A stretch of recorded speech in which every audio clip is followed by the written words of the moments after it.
guddiga khayraadka qaranka kaabayaasha dhaqaalaha iyo gaadiidka ee aqalka sare wuxuu la kulmay maareeyaha dekedda iyo ku-xigeenadiisa isagoo guddigu fulinaya waajibaadkii shaqo iyo isla xisaabtan dastuurka u igmay. waxaan ka wareysanay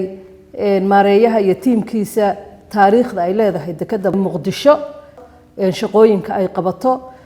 shirkadda Turkiga ah ee maamulka ka shaqeysa iyo xiriirka maareeyaha iyo xafiiskiisa, sida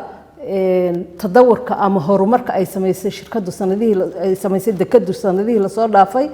dekedda oo warbixintiisii waxaa ku jirtay dekeddu inay ciriir soo noqotay, in loo baahan yahay deked kale oo tan ka waasacsan, iyada oo wasaaradda duulista hawaduna horey noola wadaagtay in iyadana airport la sameynayo ayna isku meel noqon doonaan,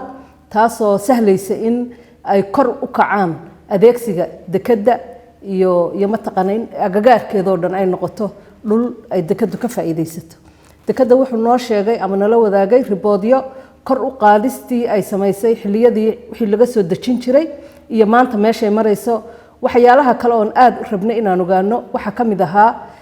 qaababka loo xakameyn karo waxyaalaha dibadda inooga yimi oo caruuraheena iyo iskuulayda iyo waxaasoo dhan xilligan dhib ku ah, taasoo runtii markii horeba aan maskaxda ku haynay bal sida loo dhimi karo ama loo yareyn karo oo mukhaadaraadkan loo yaqaano taabuuga ah. taasna waxay keentay inay u baahan tahay cid kale oo ah wasaaradda maaliyadda ee qolada quality controlka, waxyaalahaasoo dhan in hoos loo eego oo ay hadda faraba'an ku hayso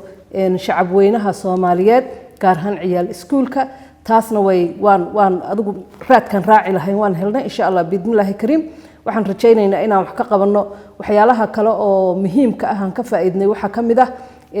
oo aan ogaanay qalabka dekeddu leedahay siday waagi hore ahayd maanta meeshay marayso, sida maaragtay alaabta la soo qaado awal kishkish loo soo qaadi jiray maanta iyagoo baalka ah oo ama container ku shuban la keeno meesha lagu farsameeyo, in la gaaray horumar horena u sii socon doonto, ayna leeyihiin qorshe iyo istiraatiiji cad oo dekeddu maalinba maalinta ka dambayso kor ugu sii qaadayso tallaabooyinkeeda. inay muhiim tahay buu nala wadaagay maareeyuhu in dekedaha Soomaaliya ay noqdaan kuwo isku mid ah oo dekeddan haddii la kordhiyo cashuuraheeda ama standardkeeda aysan deked kala aadin, laakiin ay noqoto meel walba meeshii kale la iskuna xirnaado, taasoo dowladnimada iyo horumarkaba u keeni doonto faa'iido. waxyaalaha kale oo aan aad iyo aad iyagana aan rabnay inaan ogaano waxaa ka mid ah alaabta badeecadda ama dawo ha ahaato ama raashin ha ahaato ama qalab ha ahaato tayada daran oo Soomaaliya loo soo dhoofin jiray, iyadana in lagu jiro qorshaheedii oo qolada quality controlka ay xafiiskoodii wuxuu gabagaba yahay ayna dhici doonto inaan wax dhacay iyo wax liitatoona Soomaaliya la keeni doonin. waxaanan yeelanay qorshe cad oon ku xisaabtami doono oo maalin walba ama bil walba ama sanad walbana meesha loo socdo ay noo caddahay. waxaanan kulankayga ku dhammaaday is-afgarad iyo wada shaqayn. wuxuuna ahaa kulankii ugu horreeyay aan la yeelano maareeyaha dekedda, wasiirka iyo wixii kale oo dekedda nooga qabya ana waan la kulmi doonaa insha Allah.